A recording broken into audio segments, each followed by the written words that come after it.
So Porsche finally got round to launching the Macan EV last week after much delay. I hope it's not a day late and a dollar short as the EV market matures and peaks. Looks pretty swanky, doesn't it? And I bet it's a damn good car too.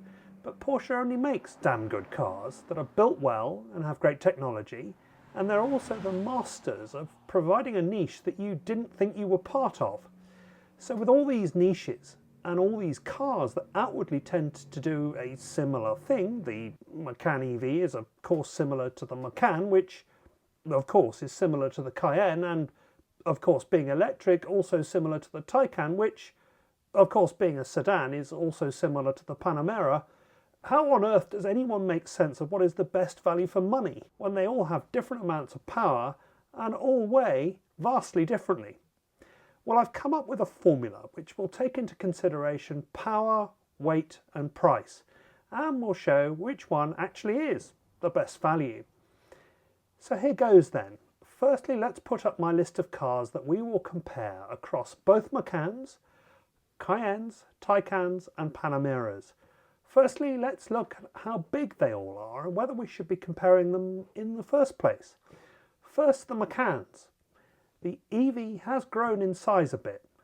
Not much, but a little. When it comes to capacities though, there really isn't much difference, and frankly they both look similar to each other. Makes me wonder if the gas-powered cars will continue for a while, because having spent years growing a customer base for one car, to then say to that customer base, sorry, you're now going electric, might not be appreciated by all of them. That said, the Cayenne is still here for us gas monkeys amongst us. That's not very much bigger than the Macan actually, although it can carry quite a bit more than the Macan. Oddly enough, the new Macan EV shares an almost identical wheelbase as the Taycan 4 Cross Turismo, which is a pretty useful all-wheel drive car with a hatchback trunk.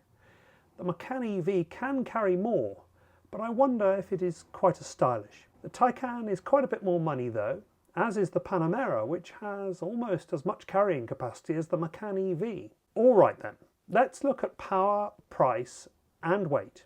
Here are our contenders then. I firstly order it by price, and this is what it looks like. No particular surprises here. I've chosen the models that compete with each other. You'll see how this works as we go. Let's add in power and weight, but keep it ordered by price. Now that has thrown the cat amongst the pigeons, hasn't it? What do you buy on that basis? I mean, you can't ignore weight, even if the Macan EV Turbo has 630 bhp.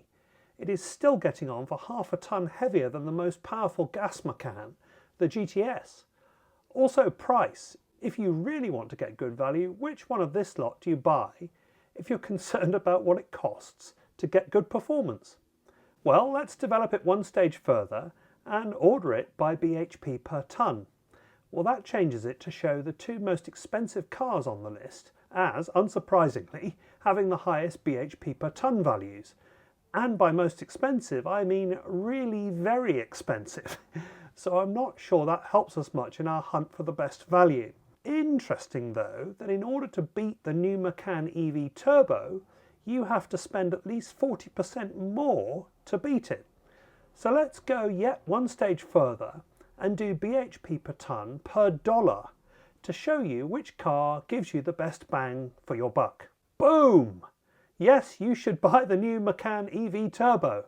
Look how much a smaller amount of money you have to spend in order to get a better bhp per tonne. What is interesting though is how close the gas-powered Macan S and GTS are, and they are a lot less money.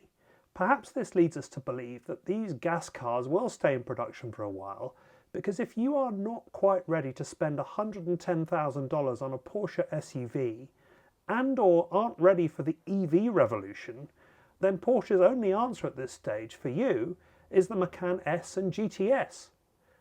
Anyone still buying Panameras? Perhaps not long for this world. I guess we'll see. I hope this was helpful. Thank you so much for watching. Please like and subscribe, and I will see you in the next one.